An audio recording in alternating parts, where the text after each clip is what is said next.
সরকার মিত্রহীন পড়ে যখনই ক্ষমতায় আসে। তো বিএনপি যখন মিত্রহীন হওয়ার মতো ডিসিশনগুলো নেওয়া শুরু করে তখন তো মিত্রহীন হয়ে পড়বেই। ধরুন হচ্ছে আমরা সবাই মিলে গণভোটের পক্ষে, বিএনপিও হাঁ চাইলো, আমিও হাঁ চাইলাম, জামাতও হাঁ চাইলো, সবাই হাঁ চাইলো। সরকার যে দিন আমরা শপথ নিতে গেলাম, সরকার এসে বলতেছে সংবিধান সংস্কার পরিষদের শপথ আমরা নিব না।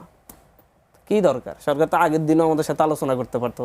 নাহিদ ইসলামের বাসায় গিয়েছিল না প্রধানমন্ত্রী, জামাতার আমিরের বাসায় গিয়েছিল না, সেখানে গিয়ে তো আলোচনা করতে পারতো আমরা এই কারণে নিব না, আমরা এইভাবে বিষয়টা সমাধান করতে চাই, আলাপ হইতে পারতো।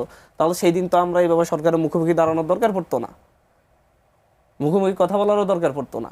সরকারের ধরন হচ্ছে মানবাধিকার কমিশন অধ্যাদেশ, গুম কমিশন অধ্যাদেশ, দুর্নীতি দমন কমিশন অধ্যাদেশ নিজের মতো করে বাতিল করে দিল। কিন্তু সরকার ডেপুটি স্পিকার যখন চাইলো আপনারা গেলেন না, এবং সংবিধান সংশোধন কমিটিতেও যাওয়ার কথা বলছিল, সিদ্ধান্ত নিয়েছে, আলোচনা করে ডিসিশন নাই তো, আপনাদেরকে আহ্বান করা হয়েছিল, এককভাবে সিদ্ধান্ত নিয়েছে, নিয়ে তারপর বলতেছে আসেন। শেখ হাসিনাও তো আহ্বান করেছে, একই ধরনের কথা তো তখন বলতো। 2012 সালে শেখ হাসিনা আহ্বান করছিল যে হচ্ছে এই সংবিধান সংশোধন কমিটিতে বিএনপির জন্য পদও খালি রাখছিল, বিএনপি গিয়েছিল। কারণ জানে এই সিদ্ধান্ত কি হবে, বিএনপি যেটা চাইবো সেটাই পাস করিয়ে আনবো, আমরা যাই লাভ কি? বিএনপি কি এখানে কি কোনো ছাড় দেওয়ার মানুষটা দেখাইছে?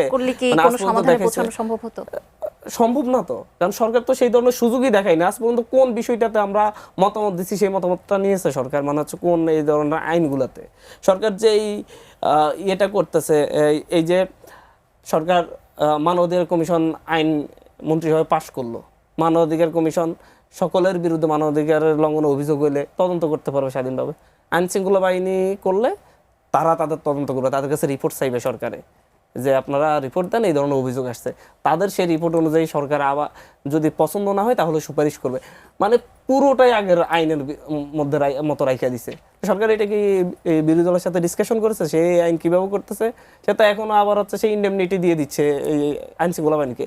গুম কমিশন আইন সরকার করতেছে, মন্ত্রিসভায় পাশ করলো। গুম কমিশন আইন কি যে হচ্ছে যার বিরুদ্ধে গুমের অভিযোগ যদি পুলিশের বিরুদ্ধে হয় পুলিশ তদন্ত করবে, র্যাবের বিরুদ্ধে হলে র্যাব তদন্ত করবে।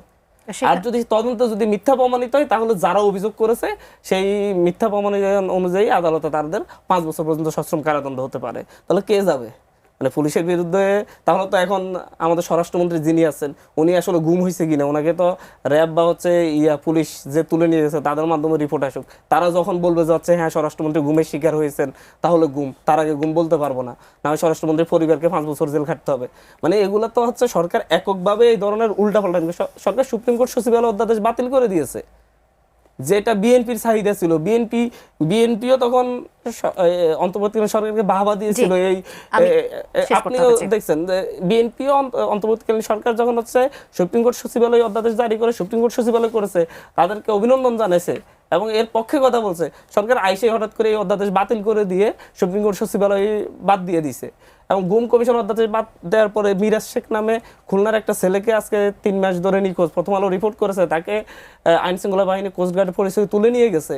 তো সেই ছেলেটা আজকে কার কাছে বিচারের জন্য যাবে? সেক্ষেত্রে তো একটি আইন হওয়ার জন্য যে বিল আকারে উত্থাপন করা হবে সেখানে তো আপনাদের বিরোধিতা করতে পারবে। ততদিন পর্যন্ত কি সেই অধ্যাদেশটা রাখতে পারতো না? মিরাজ শেখ তো আজকে গুম কমিশনের কাছে যায় বিচার চাইতে পারতো, সেটাই তো পারতেছে না। এটা তো সরকারের দায়। সরকার এইভাবে মিত্রহীন হয়ে পড়লে তো সরকারকে আমরা এখন পর্যন্ত সাপোর্ট দিয়ে যাচ্ছি, আন্দোলন যাচ্ছেন। সরকার এই ধরনের কাজ করতে থাকলে তো আমরা এই সরকারকে ওভাবে সাপোর্ট দিতে না। হাসিনার মতো আচরণ করলে, সেই ধরনের আইনগুলো ফেরত আনলে, সাংবিধানিক প্রতিষ্ঠানগুলোকে দলীয়করণ করলে সরকার কতদিন সাপোর্ট দিয়ে যাবে?